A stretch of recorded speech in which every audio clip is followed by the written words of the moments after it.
guys, how's it going? Welcome to What's a 411. Of course, you know today is Monday, so we're excited. We've got a great guest coming on the show today. Super excited about having Quentin Versetti on the show tonight.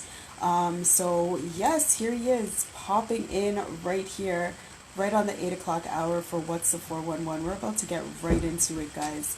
So make sure you are ready for a great, great conversation. All right, so let me, and we are going to get it on and popping right now. Hey, how's it going? Greetings. Yo, I How are can't believe you cut your hair. you? Oh my gosh, yeah, yeah. It was, you know what? It was just something that needed to be done. Sometimes you need a change, you know what I mean? Yeah, I hear that.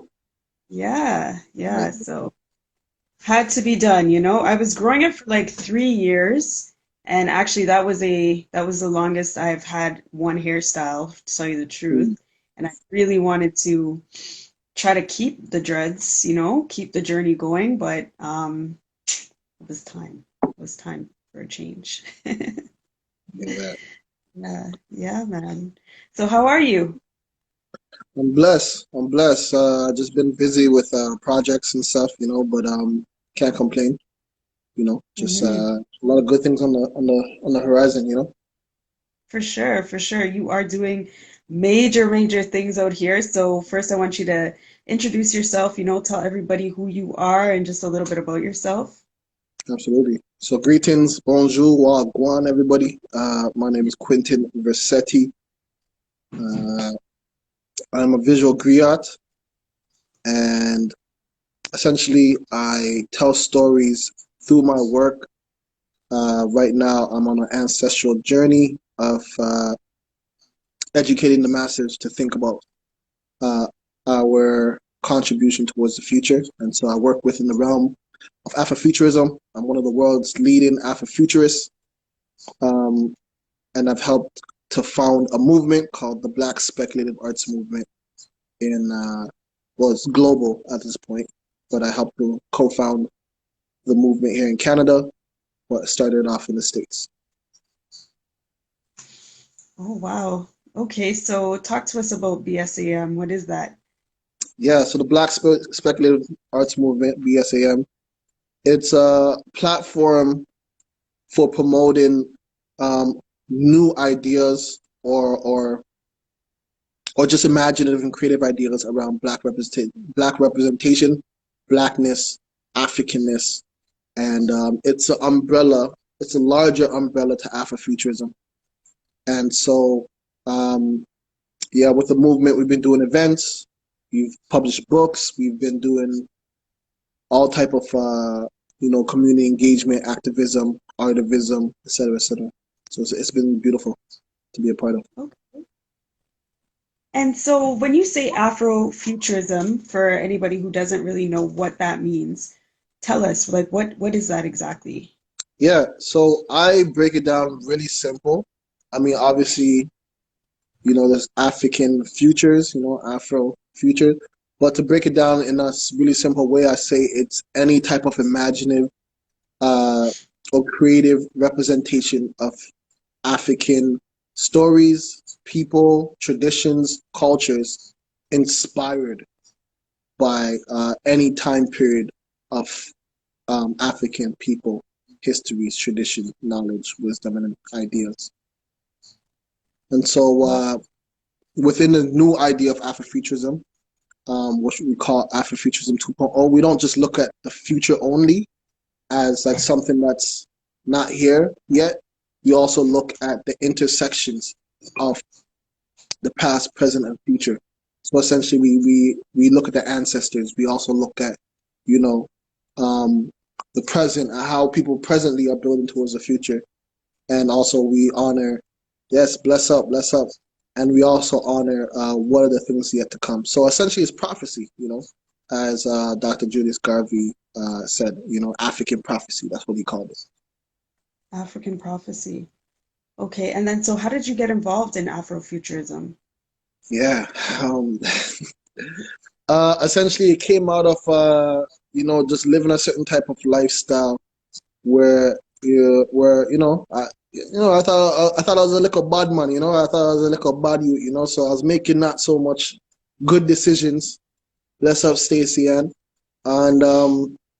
essentially I didn't feel like I had a future for myself.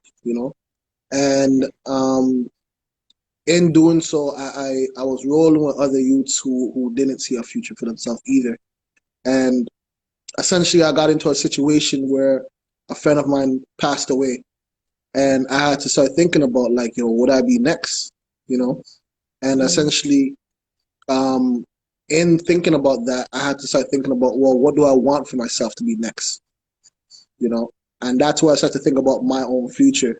And as the universe would have it, what I mean, as the ancestors would have it, I just started to link up with like-minded people who were also thinking about, the beyond the next day, beyond the next step, beyond the next, next hour or so, who were thinking long term, you see me? And so, Mm-hmm. and that's everything from like getting a mentor, like who's like Danilo McCallum, who really put me onto Octavia Butler books and connecting with the Rasta community, you know what I mean, and and just connecting with my grandfather and just different guidance, you know, and that's pretty much what led me to this direction of Afrofuturism. Wow. So Mm-hmm. that's very important. I mean, there's a lot of different individuals who could find themselves in those exact shoes. You know what I mean? So talk to us about the importance of that journey that you were on, you know? Yeah. I mean, the importance is life, what I mean, because oftentimes we get caught up in trying to find our purpose and not realize the purpose is often right in front of us. And so for me, I was often running away from my calling of being an artist and being a conduit, essentially, for the ancestors. And I was always told I was gifted, and not just gifted as a talent, but gifted as you know, um, that I had an old soul. Cause I'll be quoting some like Jamaican parable sometimes, and people be like, "Yo, how do you know that? You who born in foreign, how you know this?" Like, you know what I mean? I remember there was a time where I went back to I was in Clarendon, which is where my family's from in Jamaica, and like I'm moving around the place like I knew it, and they're like, "Yo, Yeah. how are you so comfortable in this place?" Like. And I'm just like, Hmm. "Yo, I've been here before." And they're like, "How? You can't. Yeah, look at you. How?" You know what I mean? And Yeah. even like when I went to Ghana, what I mean, and different places I traveled in the world, like there was a certain way that because there was an intuitiveness that came from the journey that I've had so far that like it just allowed me to navigate certain spaces in a certain way. And so the importance is really just like connectiveness, what the Rastas will call identity, you know what I mean? Recognizing the I and I, you know what I mean? And you hear that a lot and oftentimes they don't break it down, but the I and Right? I is really like I'm seeing you, you seeing me, and we're seeing that we are one and we're connected, you know what I mean?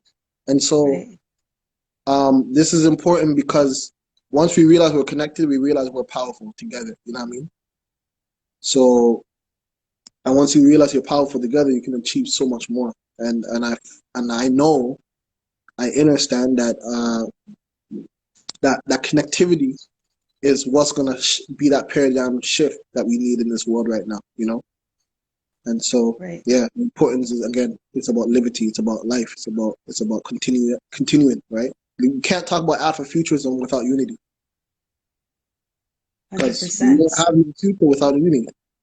You know what I mean? Because we Right. saw what happened when we were divided, right? Our people were stolen. Our relics were taken from us. You know what I mean? Our villages, our women, etc., etc. You know what I mean? Right. So that's what happened when we were divided. But when we were united, we had beautiful kingdoms. We had Kush, we had Timbuktu, we had Zimbabwe, we Right. had, you know what I mean? We had ancient Congo, all these different things. And it's, I know I'm going on a tangent, but like, No, it's a real thing because like yeah. right now we are in the midst of celebrating or I won't say celebrating, but like honoring the 400-year mark has happened from when Africans Right. were first stolen from Africa, right? Right. Right. But and right now in the West, there's so much emphasis on slavery, and even like with Black Lives Matter right now, there's so much emphasis on the pain that we've experienced in a short time span, Yeah. right? And that's the kind of history that we're being focused on, and that's kind of like the trajectory that like is being keyed on. Like this is our identity. Our identity is to suffer, right? But now, if you look at 500 years, what is 500 years to 10,000 years of prosperity? You know what I'm saying? So there's a whole aspect that Afrofuturism is looking at of like that 10,000 years of prosperity and how can we get back to that? Because that 400 years is a small blimp. You get what I'm saying? Yeah. So Yeah. all that to say, if you can't imagine change, change will not happen. You see me? So that's why I think it's important, feeding the imagination so we can start creating the change that we want to see. I know long-winded answer. No, that's good. And then you say if you can't imagine change, change will not happen. And then you talk a lot about, well, you don't talk a lot about it, but you have all these different pieces out there that are influencing change. Talk about the different pieces you've constructed and then the Mm, meanings, behind that. yeah. So yeah, a lot of my work again is just inspired by spirit, and so they all change based on like what I mean, whatever I'm inspired to create. But a lot of it is to push the imagination, like the possibility of like what society could look like. What is my version of an ideal society that I was inspired to show? And so for me, like it's a society that represents history of everyday people. And more specifically, it's not just celebrating war heroes, it's not just celebrating colonial heroes, it's celebrating the African woman, you know what I mean? It's celebrating the everyday auntie, the everyday grandma. It's celebrating these as part of the landscape. So I look at monuments a lot, and I call it technofossils, meaning that they're technologies that preserve ideas, you know what I mean? And so technofossil, just to break that word down, it's any human-made artifact. And in that artifact, it tells a story. So if you think of your cell phone doesn't decompose, Hmm. right? If you throw it in the ocean, in 100 years, 1,000 years from now, your cell phone can still potentially work. And what I mean by that is that someone can still plug it in and get the information on your phone because Right. everything is still intact. It doesn't decompose. And so, Right. um, and so that's a technofossil because essentially someone can get your cell phone and learn everything about you, which is a scary thought, of Right. course, but still, this is how I'm seeing monuments. You know what I mean? Monuments have that potential to store a moment in time about our society. But what we're not seeing right now in this world is enough monuments that tells and stores the stories of African people. You Right. know, and so my work is kind of just representing those stories that I don't currently see being preserved. You know what I mean, for the future. And Okay. again, looking at the longer history, we've been Right. doing that 10,000 years now. You know what I mean? If you look at ancient Egypt, how do we know so much about ancient Egypt? Because boom, they put it in monuments. Boom, they put Right. it in things that will last longer than any type of civilization. We're still trying to figure out the pyramids. Right. For real. You know what I'm saying? With all Real. this Real. technology, we still don't even know how they made the pyramids. You know what I mean? 100%. With all the technology, we still don't know how they erected the obelisk in Ethiopia. You know what I mean? So there's a Yeah. lot of ancient knowledge that's still yet to be uncovered. Hmm. Yeah. And then so talk about the monument that you're putting up in Mm. our city right here in Toronto. Talk about that. Yeah. So it's a cool thing, it's a little thing. It's Um, not little at all. You can't downplay it. It's a um, big thing. yeah, so the monument that I'm putting up in the city is gonna be of a man named Joshua Glover. He was a runaway. enslaved African from America who came here through the Underground Railroad. And at first, I was apprehensive about doing this art piece because, again, I felt like in the West we're so focused on that one blip in our history, you know. And so I Right. was like, the first monument in Toronto of a black person to be about an enslaved, a runaway slave. I'm like, nah, bro, nah, Benji, that's it, right? But then again, being inspired by the ancestors, they said, yo, there's more to his story. There's more to all of our stories than what people just remember, you know? Right. And Right. so I wanted to represent someone who was going through a transition, which is essentially my story. You know, I went through a transition, you know, of going from a place of where I felt like I was in bondage to my circumstances to educating myself to then now have options and recognize I'm free in a lot of ways, you know? And so that's Right. what essentially Joshua Glover's story is, you know. He educated himself through teaching himself how to read and write Hmm. during the early 1800s or mid 1800s, and was able to read a map and figure out how to get out of Missouri and then find his way, you know, to the abolitionists. And then, you know, clearly there was something important about this man because they caught him in Wisconsin, jailed him, and were gonna send him back to Missouri. And you know, the community broke him out of jail and then smuggled him to Canada. So clearly there was something special about this Belgian, you know. And when he got to Canada, you know, I mean, during that time period in Toronto in the early 1800s, I mean, in the late 1800s, you know, I mean, people weren't hiring black people. You know, I mean, you had to like either work under the table. You know what I mean? So the fact that he got a job at the Montgomery Inn and ended up becoming like a manager at that place, which is like Montgomery Inn at that time was like the Ritz. You know what I mean? It was like high end. It was a high end tavern. You know what I mean? So it was a nice place. It was a nice bunk. You know. So for him to be working there, brushing shoulders with different people, because Montgomery was like a powerful family. There was something about him. You know what I mean? There was something special about him for him to be remembered by these people to put him not only in their ledger but in their will, and like you know what I mean, and like pay so much homage to him, you know. So Yeah. I wanted to tell the story from that angle, you know what I mean. Like he literally is an everyday person, like a simple man in a lot of ways, who his character is what made people want to preserve his story because that's something that we can all attain. You know, he's not no war hero. He's not no, you know what I mean. Yeah. And so I wanted to represent him as a virtuous man, as a virtuous human being who went through transitions. Right. Right. Yeah, And that's important for us to realize because first off, you gotta big up yourself on this. This is a huge, huge, huge, this is huge.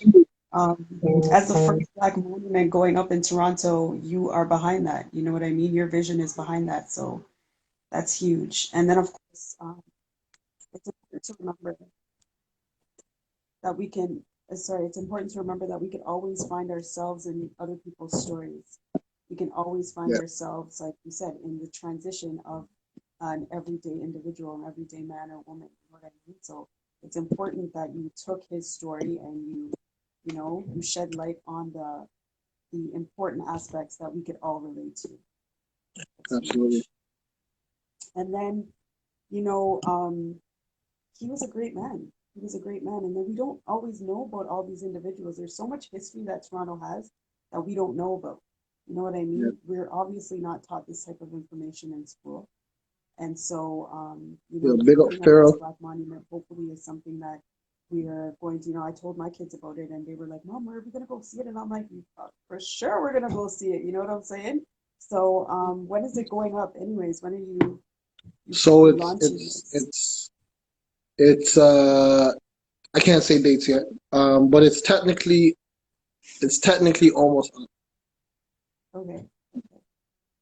But you know, we Great. have to work with COVID, you know, we have to work with what's going on in the earth. So can't Very promote true. it too, Very too, true. too, you know. We can't say dates yet because we don't wanna send people over there and you know. Yeah, But it's soon, that soon. makes okay. All right, Yeah, that's there's good. gonna be a beautiful launch Um, and everything. okay. Okay. Yeah, well, definitely want to make sure that when that goes up, we're talking about it and we're inspiring people to bring their kids there so that we can learn a little bit more ourselves as adults and then teach our children to carry that story on because it's super important for them to know. And then, of course, hopefully this is not going to be the only one. We got to inspire you to want to make more monuments and put more out Oh, there for for us. sure, for sure. You know, ancestors willing, most high willing, you know. Um, yeah, it was crazy because I did an event last week and someone who I considered to be a mentor who gave me a lot of great pointers and things to think about in terms of the monument, and in terms of just like moving forward. You know, in my event, he was just like, yo, he sees me as a peer. And I was like, yo, Benji, you made like 20 monuments around the world. I'm just walking on my first and you called me a peer? I was like, yo, I was humbled, you know? And so yeah, so again, ancestors willing, Lord willing, universe willing, you know, everything aligns, I will make many more. It's great, man.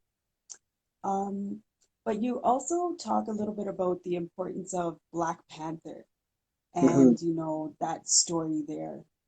Talk to us about how important, us hearing about Black Panther and then how we can, learn and benefit from that story. Hmm. So are you talking about Marvel Black Panther or are you talking about the Black Panther Party? Well, you can talk to us about both. Talk to us about both and, you know, Um, yeah, I can touch on a little bit on both. So with the Black Panther hold Party, on. I think your volume went low. I don't know. For some reason, your volume is low. can you hear it better now? A little bit better, yeah.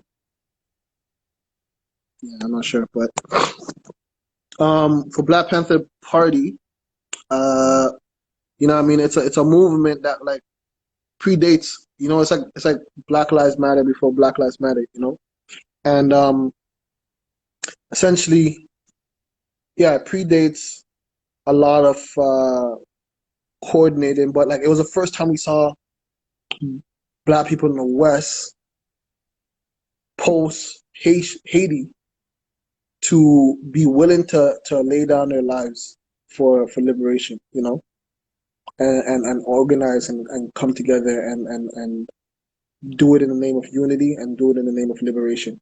And so they're important to know because there's so much that we can learn from them in terms of like the goods and the bad, you know. They're not exempt from being criticized for sure. And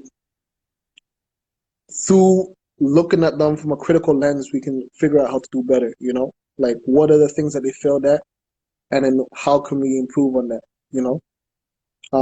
Because the rhetoric of like the 10-point platform, that's something that's being picked up again. You know what I mean? That's something that we realize, like, especially right now during, what's going on in the world. We realize Right. that's pretty important. Like making sure children are being fed. You know what I mean? Making sure we know our rights. Making sure we have access to like the basic necessities. Make sure we have like, protection. All those things. We're seeing that we need that now. You know what I mean? So it's important to know that it's important to know that history so we can stop that cycle because we think that history repeats and history repeats for those who know their history. So we don't know our history, so we're repeating the way that other people want the history to repeat. You get what I'm saying? Because Mhm. this again the blip in our history in our time period. If we keep being told that's all our history is, that we're enslaved people, that we were oppressed people, etc., we're going to continue to move forward like that because that's all that we think is in our history, right? Speaking with some elders, they talked about like the shootings that happened like 40, 50 years ago. You know what I mean? The marching that they had to do in the 70s and 80s, you know what I'm saying? And we're still doing that now. So it's like, yo, we need to just realize like, yo, we need to learn from the past, and learn from those who were doing it before us. And then boom, take that and develop on it, build on it, So it's beautiful. Like we're seeing like femme femme folks and trans folks leading the movement because that's something that the Black Panthers failed to do. To be inclusive. So it's like boom. Now, what are the different tactics now that we need to also implement to make sure, like, one, that we're not being infiltrated from the inside, because not every skin folk is kinfolk, isn't it? And I know this on so many levels. But anyways, Black Panther now with Marvel, that is goes right back to what I was talking about before of like pushing the imagination, pushing the ways that we think about ourselves. Because one of my biggest criticism, which also made the film and the whole story powerful in a lot of ways, is that it took bits and parts of Africa and African cultures and then put them all together and showed us something that was glorified, you know what I mean? And that was beautiful, and astonishing. And then we over here are thinking, "Ooh, this is brand new," and it's like, no, no, no, no. All these things already actually exist. There is a Wakanda out there. It's called Congo. They have bauxite. They have that's their vibranium. You know what I mean? It's called diamonds in South Africa. It's called, you know what I mean? All different type of precious metals and precious ore all across the continent. So we need to be mindful of that because they might try to take it from we, and we not cultivate upon it. So one of the things that was beautiful about a Black Panther story is just like this idea of sovereignty. Um, what we could be if our history was uninterrupted. Legacy, because also you can't just become a Black Panther without knowing who the Panthers were before you, right? We saw that in the film. And then one of the biggest things I loved about the storyline was the connection to the ancestors. You know, recognizing that your ancestors are always with you. You can't be a Black Panther. You can't take up the mantle if you're not connected to your ancestors. Yes, Killmonger tried to burn down the place, but he had to go back. He had to connect with his father. You know what I mean? He had to connect with those who came before him. And so, um, and also the thing is, it's interesting because that storyline is like it brings into question. It's like who's the real villain? Because I thought of like when I saw the film, I thought of like Bobby Seale, again referencing to the actual real Black Panthers in Oakland, Bobby Seale and Huey P. Newton, and how they clashed on their views of how to go about the actual movement itself of Black liberation. You know, I thought of Walter Rodney and Kwame Ture. You know, they had very opposite views. I thought about W.E.B. Du Bois and Marcus Garvey. And so what was interesting about that story is that they both have very interesting ways to go about it, and neither of them was right and neither of them were wrong, right? But it's like recognizing, for me at least, what I took from it, recognizing that there's space for a spectrum. It doesn't have to be absolute one way. You know what I'm saying? And that's not even the African way. You know what I mean? That's when I say African way, I mean I'm speaking general, of course. Um, but like essentially, there's room for all type of ways for liberation because we need liberation on so many different levels and fronts. So no one person, especially no one man, can figure out how to liberate everyone. So Yeah, yeah, that's my thoughts on both Black Panther Party and Black Panther movie. serious. Yeah, it's always good to hear different aspects of everything, It's important to hear what we all think about everything because sometimes you may think one certain way, but somebody opens up your mind to thinking something differently, you know what I mean? So it's always a pleasure to hear what we're all thinking about everything. Um, so like what is your overall message to the community when you're doing your works, when you're, out here doing the most? Because I mean, you're out here doing a lot. What is Yeah, your overall message? connectivity, and learning. So it's three things: connectivity. So how are we connected to one another? Mm-hmm. How are we connected to our ancestors? So learning about our ancestors and connecting to that. So that's the two. And the third is how are we thinking about the future? So what are the seeds that we're planting? And so those in all my work, that's kind of the main three things.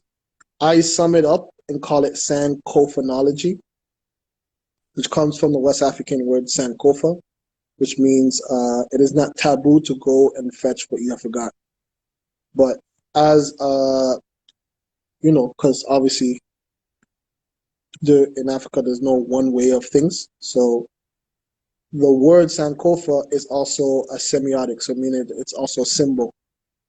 Um, think hieroglyphics, right? So as a symbol, it's a bird with an egg in its mouth and it's reaching back. No, sorry, it's a bird with its mouth open and it's reaching back for an egg. And the egg represents the future. It also represents potential. It also represents opportunity. And essentially, the bird is reaching back while flying forward. You know what I mean? So there's a cycle that's happening. It also speaks to the idea of caring for the future. So we got to think about the children. We got to think about those who are coming after us. But also respecting those who came before us, right? But the second symbol, the second semiotic, is the original heart symbol, and essentially it's the heart symbol with the curve going inwards, and at the bottom of the heart symbol it curves outwards. And this represents spirituality. This represents the ancestral, metaphysical, etc., synergetic aspect of learning from your inner spirit and taking that and bringing it into action. So it twirls outwards. And so, yeah, again, connectivity, learning from your ancestors and learning about the past, and planting seeds for the future, or working towards what comes after. So that's essentially the message I've been charged with ever since going to Ghana and being taught that from the elders there. And that's what's I it was crazy because I was like, I was just like dumbfounded. Like, I don't know if you watched The Wire, Yeah, yeah, but Weebay, where he finds out, he's like, yeah, you know, yeah. that was me, yo. When they broke down that term, and they're like, yo, that's your mission, to spread this and to educate people through your work about this idea. I was just like, well, like, why me? And they're like, your work already is about that. So you're not doing anything different. You're now just making it all together. Like, you know what I mean? Now you just know how to speak about it. When people be like, oh, what's your work about? Oh, it's about these three things. Oh, it's about connectivity. It's about honoring your ancestors. Oh, it's about thinking about the future. Because at the end of the day, when people be like, yo, what's my purpose? Oh, yo, I don't know what I'm supposed to be doing in life. I don't know what my calling is. Or, I don't know X, Y, and Z. You have to recognize in that moment, as soon as you have that doubt, that's ego. That's ego because you're thinking about yourself. You're thinking about how to please yourself. And there's no great human being in this earth who is considered great because they thought only about themselves or they did everything for themselves. Even the most selfish person, in order for them to do anything that was considered to be great or influential or inspirational, they helped others in some shape or form. Even the worst of the worst. Like, if you think of, like, dare I say, like Adolf Hitler, like, he did help people, not the best way, you know what I mean, and in the most problematic and most messed up way, but he wasn't just thinking about himself, you know what I mean? He was like thinking about, the great white race, And actually going to Germany actually like made me see him very differently because it's like, okay, I get it, you know what I mean? It's messed up, it's twisted, it's wrong, it's evil, but I get how he influenced a whole country and then almost a whole continent for everyone to go war with each other. Yeah. And he wasn't doing that because he's like, I want to go down in history, you know. So anyways, but I'm not here to glorify him. I'm just giving you an example. Bonfire upon that boy. But like, you know what I mean? But when we think about our leaders, you know what I mean? When we think about Malcolm X, when we think about Nelson Mandela, when we think about Winnie Mandela, when we think about Assata Shakur, when we think about, you know what I mean? All these people were selfless, right? And Nipsey Hussle said, like, you know, the greatest human aspiration is to inspire. You know what I mean? So, yeah, so this relates because we have to recognize we're here to serve. You know what I mean? So we have to accept that we're mortals. You know, we're not gonna be here for forever. You know what I mean? Again, what is 500 years to 10,000 years, right? So then, what is 80 years to 10,000? But boom, now we know who Ramses is. We know who King Tutankhamun is. We know who Nefertiti is because they were selfless. You get what I'm saying? You know what I mean? So we have to recognize that we're here to serve and that we're here to plant seeds. So that the question is, what kind of seeds are you trying to plant? And so for me, that's what my work is about inspiring. You know what I mean? Inspiring people to be conscious and mindful and move with a sense of self-awareness to make sure the seeds that you're planting are not rotten. Very true. Very true. And then, yeah, because, you know, you got to plant seeds that can yield more and more and more, right? And abundance of good fruit. That's what we need, is that good fruit, right? Exactly. Very true. Very true. So talk to us about how you maintain a balance because you have so much going on. You know, the other day you invited me on your platform. You were talking about, you know, how you can hold space for women. Like, how can we hold space for you? Yeah, give thanks for that. Great question. I mean, shout out to my partner. She's been amazing, you know. Um, so that's been a real pillar for me. Um, but for me, I meditate a lot. Um, I'm a nature guy, you know. Like I said, my family come from Clarendon, so bush things we deal with, you know. So I have a little garden that I love to take care of, you know. I'm looking to build a greenhouse. So, you know, when because true say we can't travel right now, so you know, I still need my herbs. I don't smoke when I say herb, but you know, there are some herb in the garden. You know what I mean? Because I like the smell. Also, I use it as tea. Um, but anyways, there's so many natural ways that I've come to learn to just keep myself grounded and you know and keep myself going. But the main thing is like just like the work itself is recharging. You know what I mean? So to people, it looks like I'm doing a lot, but I'm just like I'm just breathing. You see me? Like because I don't know, it just gives me so much energy. You know, everything I'm doing. So big up to my cousin Melissa. You know, carrying on all the way. You know, so yeah, and to be honest, like I never think about people holding space for me. You know what I mean? Because I recognize I'm responsible for my own energy and I'm responsible for maintaining myself. But I'm always grateful. I'm always honored. I'm always appreciative. Bless up, Stacy. Yeah, I'm always grateful for when people do, you know, hold me up and check in. You know, like Stacy hits me up. Uh, I think he's still in Boston, Stacy, right? But he hits me up from time to time, and he's like one of my favorite artists. You know, and I'm just like, yo, you know, bless. You know, so all those things give me energy, but also like working with children, you know, like I have so many younger cousins and nieces and nephews, and also just have like a lot of young mentees as well. And so, okay, Illinois, bless up. We gotta link up, Stacy.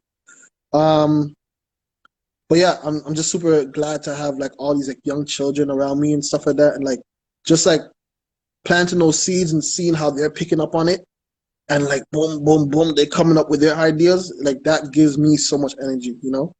Because again, it's recognizing like I'm in my purpose, I'm in my calling, you know what I mean? So it's like I don't have life is too short.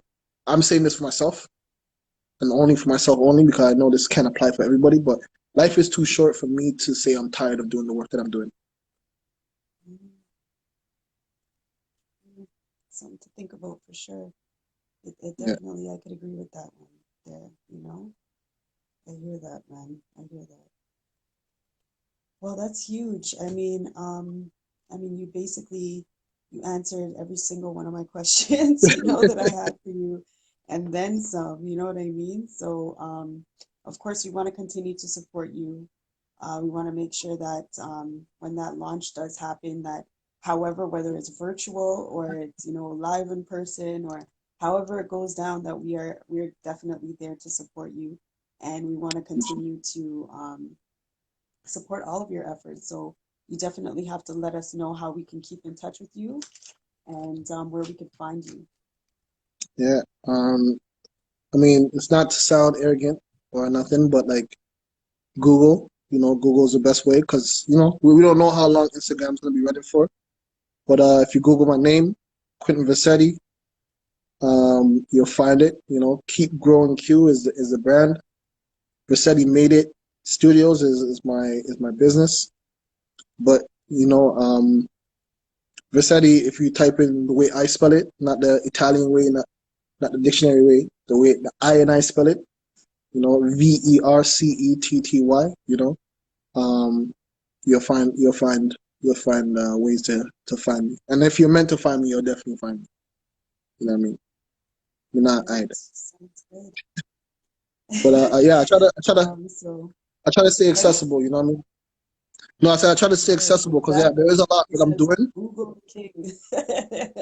Yeah, like there's a lot that I'm doing and I know I don't promote it well. Just because like I don't feel like that's I'm trying to manifest, or they say femifest. I'm trying to just conjure to get like an assistant soon. So I'm saying it out there. Okay. So I'm trying to get an assistant who will like just take over the social media stuff for me, or just like just like promote my things. Because it is getting to that point. Just with a couple of the things in the works that I can't speak on. But yeah, there's a couple of things that are in the works, and I definitely can see. Uh, I will be. It'll be harder for me to stay tapped in on social media and then everyone know all the things, all the blessings that I am bringing to everyone.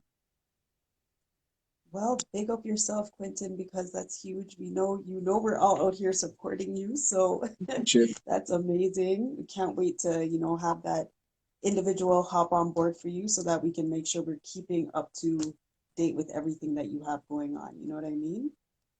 Um, but of course, I always like to ask if you have any shout outs to Yeah, for anybody that sure. you want to, Yo, shout out to everyone who's watching this. Shout out to you for sure for having this platform and thank for inviting me on the platform and just for us connecting. Shout out to my ancestors. Of course, I wouldn't be here if it wasn't for them. Shout out to me mama. Shout out to me pupa. And just shout out to all my loved ones, but also just shout out to everyone who's doing the work, healing themselves and also planting the seeds and not thinking only about themselves. One of the Yes. biggest things and most powerful things that my partner told me was she's like, the healing work that I need to continue to do, I can't do it because of her. I can't do it because of me. Like I gotta do it because I see the the the power and the potential in how much more can be done by doing it for myself and then for everyone else. Like when a Yes. plane's going down, like they tell you in the instruction, when a plane's going down, make sure you put your mask on first before you put it on anyone else. So I gotta make sure I have oxygen in my lungs. You get what I'm saying? Before I can breathe air to anybody else. You see me? So so I just want to shout out everyone who's putting air into their lungs. You know what I mean? And you know what I mean? doing the work to breathe fresh air to everybody else using it, because right now people are gasping for air. And I say that metaphorically 100%. and literally, you know. So we're the change that we are seeking, but that change can only happen through the imagination. 100%. Oh, and then, of course, I always like to ask all of my guests if they have like a motivational quote or something Oh, that they kind of go by that they want to share or inspire the yeah. masses with. Um, I mean, the thing I like to tell people is that you are your ancestors, and you are an ancestor. And so, what I mean by that is that you have an accountability, you have a responsibility for those who came before you and those who come after you. You know, so when you think about that, you have to recognize that you're connected. Another beautiful thing that I was taught recently, like this year, and I was like, yo, I never thought about that, is that our ancestors work together. So that's why, like, for example, if we're talking about us, it's like there was a vibe. We're like, okay, boom, like, yo, you're a good person for me to know. You're like, okay, yo, boom, you're a good person to know. And there's a connection, and it's because our ancestors, our spirit, recognizes each, like, you know what I mean, recognizes one another. But also sometimes, like, our ancestors are working and like, yo, boom, yo, you know, in 1,000 years, your descendant's gonna meet my descendant, and they're gonna do ray tay tay. Yeah, yeah, You know what I'm saying? So when you recognize there's a connection between all of us, you have to realize you have to deal with people differently, yeah, because there's a reason why you're interacting with that person. You know, there's a reason why we're talking right now. There's a reason why these people are here on this live right now, and for all those who are going to hear this after. You know, so again, planting seeds, and in order to plant those seeds, you have to recognize you're an ancestor. Just like a seed, just like any, let's say an oak seed. The oak seed can never see itself becoming a part of a forest if it didn't recognize itself first becoming a tree. You know what I'm saying? But in order for it to recognize that it's going to be a tree, it has to say, boom, I'm connected to the earth. And in connecting to the earth, I'm connected to the water. In connecting to the water, I'm connected to the oxygen. And I'm a part of a whole system. And then boom, now I'm part of a forest. You know, so I think that's something that we all have to, like, you know, meditate on more, even for myself, even as I say it. big You seeds caught you're me, you dropping caught out me on a hype here. night. Cute, poetic.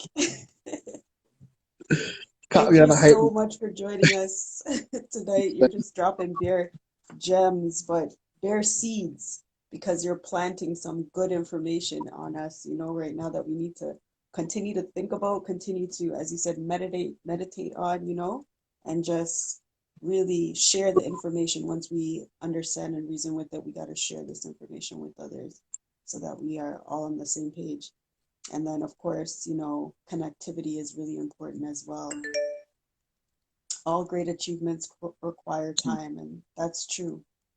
That is They very got true. steps, Just like a steps seed in planted, you exhibits. never get the tree the same day. The Mm-hmm. seed is planted, it comes up, the fruit is the last thing to bear on the tree.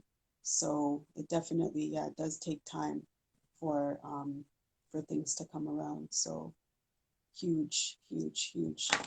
Thank you so much, Quentin, for joining. What's the 411? You definitely gave us all of the 411 tonight. Thank you so much, man. I appreciate you.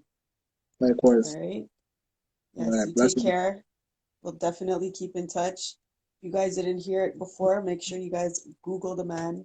He's out here and he is ready, to show us so much different information and bring us about to how we can support these monuments definitely that are going up in the city. Can't wait to support. Can't wait. All right. So you take That's it. care. All right. All right. Thank you. Enjoy the night. You too. Bye. Gosh, guys, that was amazing. Okay.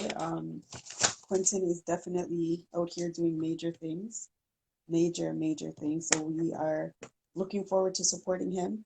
You know, we want to make sure that we're out here doing all the supporting that we can. He's showing us how we can plant these seeds, showing us how he's planting seeds, investing in not only himself but others. He showed us the importance of making sure our cup is filled to the brim so that when it's overflowing, we're pouring out to others, you know, making sure that we're taking care of ourselves first and then taking care of our community. And then, of course, that means, you know, connecting with people, finding that connectivity between each other, and really learning what we can take from one another, what we can give to one another, you know, because that's what life is about, giving where we can and taking, just like we just took some information from him and he gave us some information, right? So it's very important, the connectivity, very, very important. So thank you guys for joining me on What's the 411. We will definitely be back next week with another great guest coming right to you to give their 411, their journey, their you know, contribution to not only our city but our world. All right, guys. So you take care. Have yourself a great week.